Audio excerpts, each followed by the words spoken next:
Magandang hapon po sa mga nasa Aromata ngayon, to our vloggers and to the members of the press and to the viewing public. Ako po si Attorney Jimmy Bondok at welcome to our humble place. No, we decided as a body to hold this press conference to address certain issues that are still hounding us, no, and up to this day, after many days after our election. With us today are myself, Attorney Bobet Torion as the representative of Pastor Apollo C. Kibuloy, Attorney Raul Lambino, and Attorney Vic Rodriguez.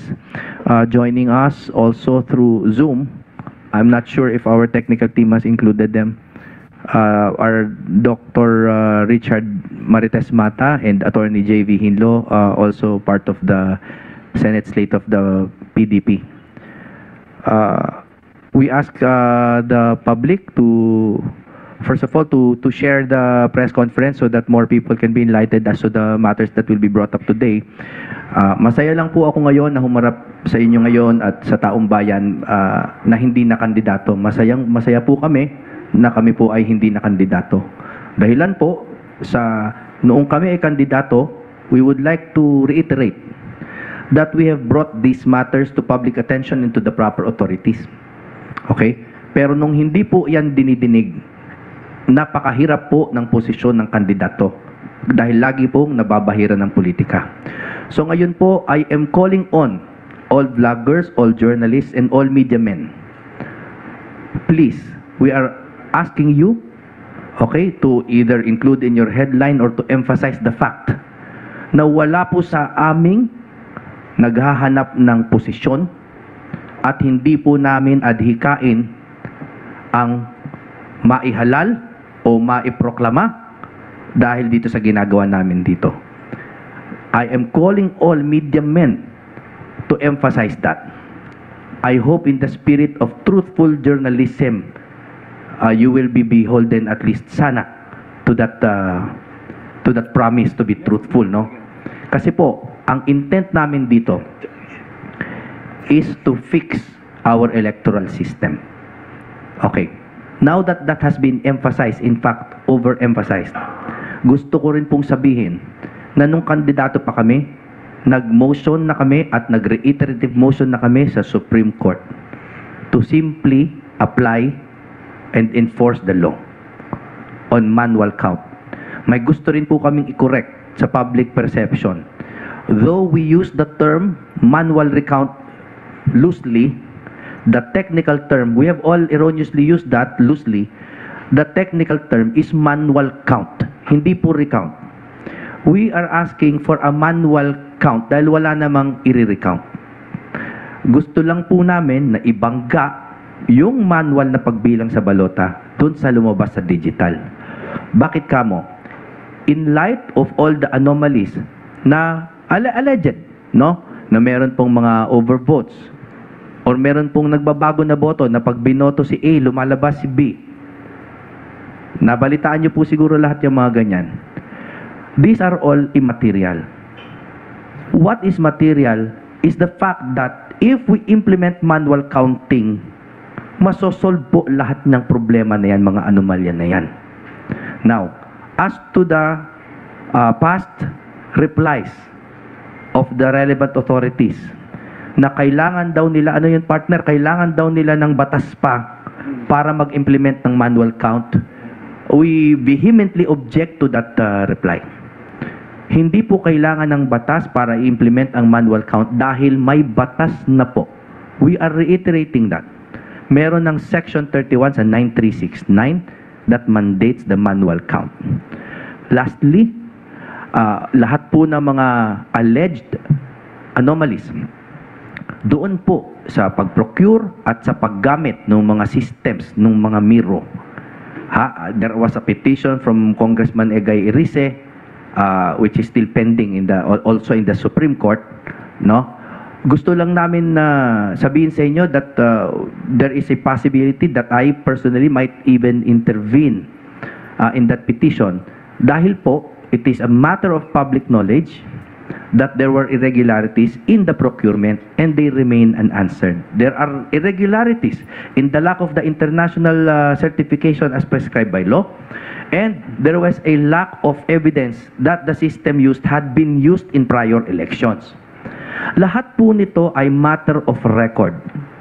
Wala po kaming ginagawa dito na opinion lamang naming apat na abogado. So what we are humbly asking or seeking are for the proper authorities to address these questions which we have respectfully and procedurally, tama naman ang ginawa namin, no? Brought to the attention of the proper authorities.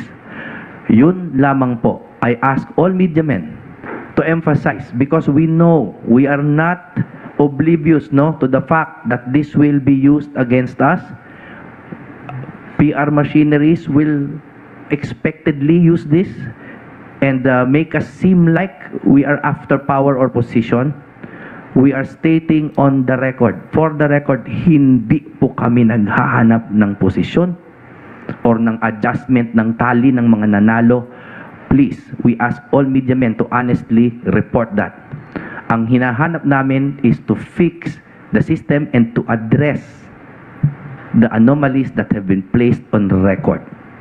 Nililinaw ko po, pasensya na po sa pagdidiin at pag-uulit ng pagdidiin because we have been misquoted before. We want Section 31 of 9369 to be implemented. Manual count, hindi po recount, manual count. Okay, that is my final statement. I would like to introduce Attorney Bobet Torion to relay to you the basis of our press conference today. Again, salamat po sa pagpunta ninyo, Attorney Bobet. Hello.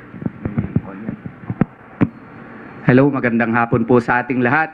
Ako po si Attorney Israelito Bobet Torion. I'm here in my capacity as the official spokesperson of Pastor Apollo Sikibuloy and in my private capacity likewise as one of the petitioners in the petition for prohibition and mandamus which we filed before the Supreme Court in behalf of the PDP Laban and the senatorial candidates for the implementation supposedly of Section 31 of Republic Act 9369, and that is the manual counting of votes and the prohibition of the online voting simply because of the fact that there is no law in the Republic of the Philippines which calls for or which mandates the implementation of online voting, yet the COMELEC implemented the same. Ngayon pong hapon ay ipahayag po namin sa Duterte 7 po, Duterte 7, lahat po ang Duterte 7, and I am very happy na pinayagan din kami ng PDP Laban na gagawa po ng press conference ngayong hapon. Ano po ang pakay namin? Ang pakay po namin is widespread po at saka numerous and so many complaints have been aired to us, have been relayed to us concerning the irregularities and non-accuracy of the results of the election. Even the process itself is questionable.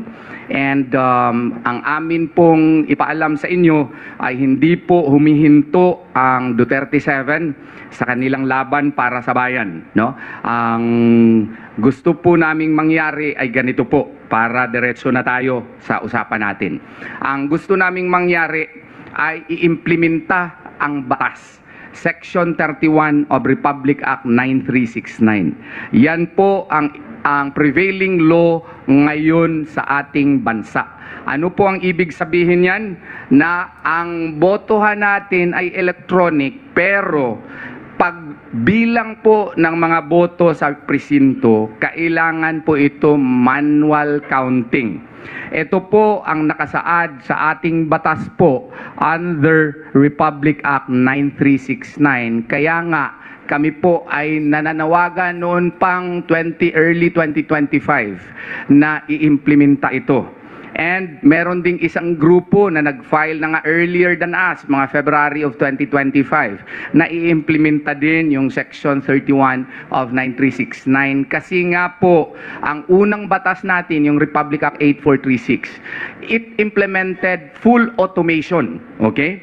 Pero yung full automation na yun, nakikita natin na merong mga problema yun dahil sa hacking, dahil sa mga malwares. Kaya Inaminda po ito at nakasaad po sa ating batas ngayon na supposedly kailangan manual counting po ng mga balota sa precinct level, tapos pagkatapos niyan electronic na lahat ng transmission at saka consolidation of votes.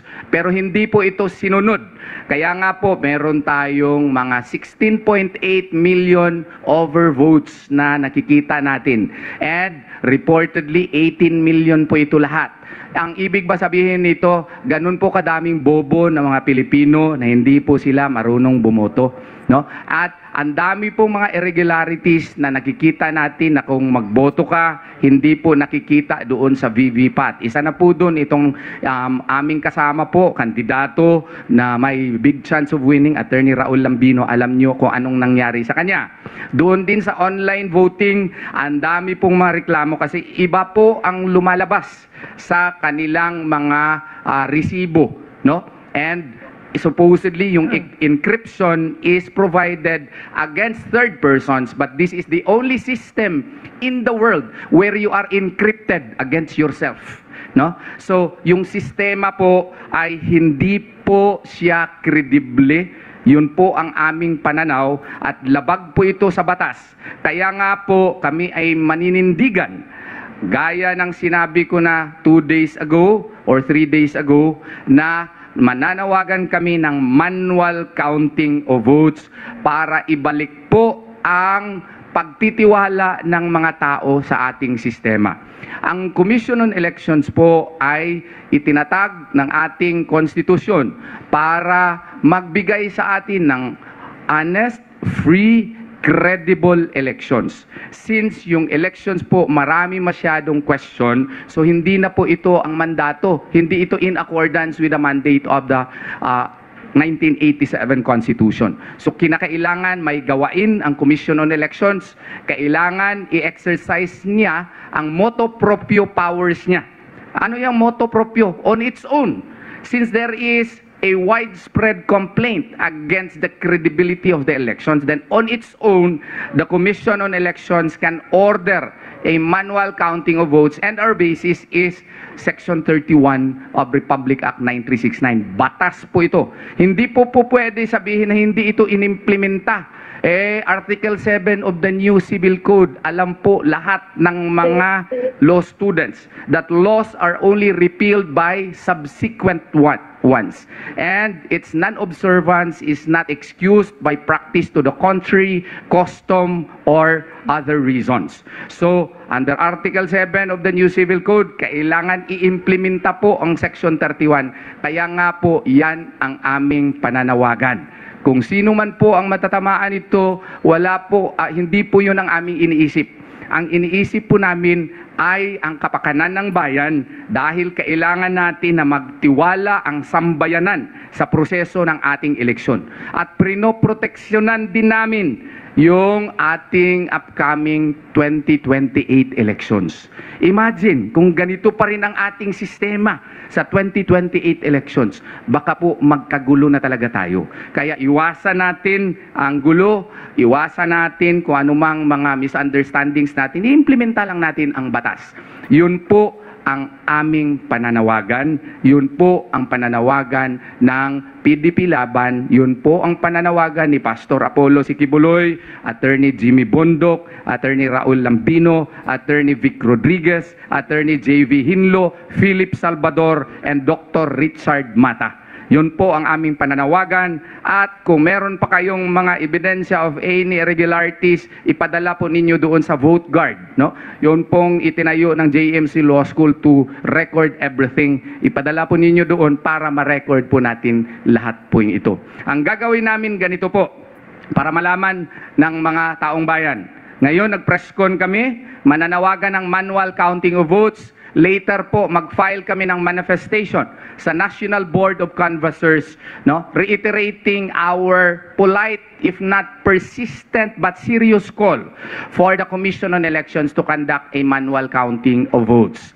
And then thereafter, we will file a supplemental petition to the Supreme Court no? Reiterating our petition for mandamus for the COMELEC to implement the manual counting of votes as mandated under Section 31 of Republic Act 9369 in relation with, insofar as overseas voting is concerned, Sections 23, 24, 25, and 27 of Republic Act 10590. Yun po ang aming pananawagan.